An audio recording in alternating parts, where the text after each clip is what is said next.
Hello Grumpies. So this is my reaction to episode 7 of the Rings of Bollocks, Amazon's Tolkien show called The Rings of Power that ain't got no rings of power in it, and ain't nowhere near anything resembling I've got a good idea, let's make some rings. So there are 3 plot lines now. There's Aqualung and Fartfoots.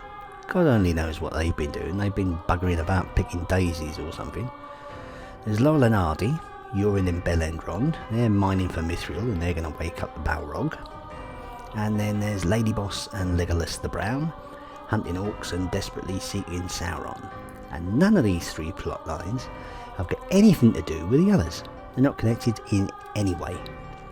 So last week it was all Lady Boss and Legolas the Brown.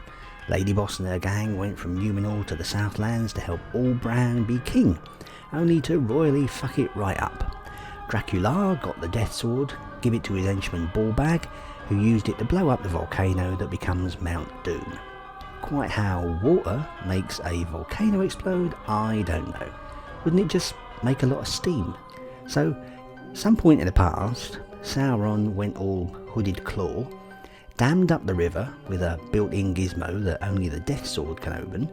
He digs channels that will lead that water to the volcano, and he does all this before he's got an army of orcs that can muck about in the dark after he explodes the volcano. Talk about forward planning. Why didn't he just dam up the river and then bomb it like they did at Helm's Deep? Which brings us to the bollocks that is this week's episode. So the village is fucked because the volcano's exploded, and one of Isilda's mates snuffs it, and then we cut to the Fartfoots, and bits of the volcano have fucked up some of the trees.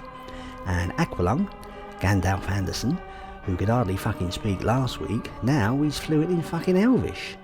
And he heals the tree, but fucks it, or so they think, and the Fartfoots are all like, ooh, perhaps he ain't Gandalf after all.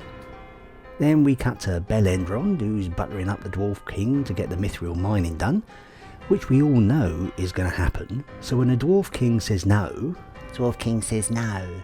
there's no drama in that scene at all, because we all know it's going to happen. Come at that, there ain't no drama in any jeopardy or peril faced by Lady Boss, Lentil, Isilda or Bellend, because they're all in the Jackson films. They're covered in plot armour from head to foot. It's everyone else in this show that's a red shirt. So there's a fucked leaf that the Mithril heals, which convinces Yorin to defy his dad, which we know ain't going to end well. And they think Isilda's snuffed it, but we know he's going to cut the ring from Sauron's hand, so there's no drama for that in anyone who knows the films this shite is riffing on. So the Fartfoots send Aqualung on his way, not noticing that there's a little flower growing in the dead tree that he healed. So that was a good call, wasn't it? And Lady Boss is with Adric, and the orcs nearly find them, which again ain't got no drama to it, and it's just a riff on when the Nazgul nearly found Frodo in Fellowship of the Ring. So Yorin finds shitloads of Mithril, just as his dad catches him at it. Whoops. So they chuck Belend out of Khazad-dûm, but he's still got his bit of Mithril, and Yorin gets a bollocking. Turns out Aqualung did fix the apple trees, but the Fartfoots sent him away. So now I suppose that's going to be a 4th plot line, whatever Aqualung was getting up to, which again ain't going to have no fucking connection to nothing else. So the Fartfoots wake up and find all the trees are healed and there's loads of apples and everything's happy, and then the creepy pagans turn up and they torch the Fartfoots wagons and all their apples. Shame. So Lentil's getting ready to go home, but Derek, the horse, he don't want to go. And then Derek goes all champion the Wonder Horse and he runs off to get Isilda, who's covered in plot armour, remember, and ain't dead. And then Lady Boss turns up with Adric, who goes to the mash tent looking for Borwin, his mum, who turns up with Legolas the Brown. Surprise, surprise. Lady Boss goes looking for Muriel, who's blind now as a result of the volcano going off, and Queenie goes all Terminator and tells her she'll be back.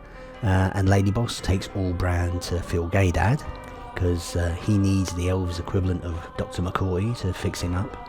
So Pizza, Mrs. Yorin, she goes all Lady Macbeth, tells Yorin that, you know, one day your dad will be dead and all this will be ours and then we'll go mining. And the Dwarf King, chucks the leaf into the mithril mine and tells them to seal it up. And we get a shufti at the Balrog, who, fanbait alert, looks just like the one out the Jackson films. So Dracula gives his orcs a pep talk, and we get a caption card that says Southlands, and then it changes to Mordor. Never saw that coming, did we? So next week, it's the last episode of Series 1. Who fucking Ray? So where are we? So Muriel's gone back off home to Numenor, which means we'll get some Titsilda next week. Hooray. Lady Boss is off to Phil Gaydad with Allbran, where she'll no doubt meet up with Bellend, who got chucked out by the dwarves, who ain't mining for Mithril yet, but they will. Aqualung's buggered off, and the creepy pagans are looking for him. But again, none of these plot lines are remotely connected to each other. What was that about screenwriting 101? Make sure all your plot lines, all your goals are aligned and all that bollocks. Well, someone should tell these arseholes. So, for the finale next week, which can't come fucking quick enough, if it were me, I'd end it with a scene where Dracula says the two words we're waiting to hear. What are they? Well, what else? Sauron lives. But I bet they don't. It'll be some bollocks and a close-up on Lady Boss. But hey, what do I know? Don't mind me. I'm just a grumpy old fan. Fuck off!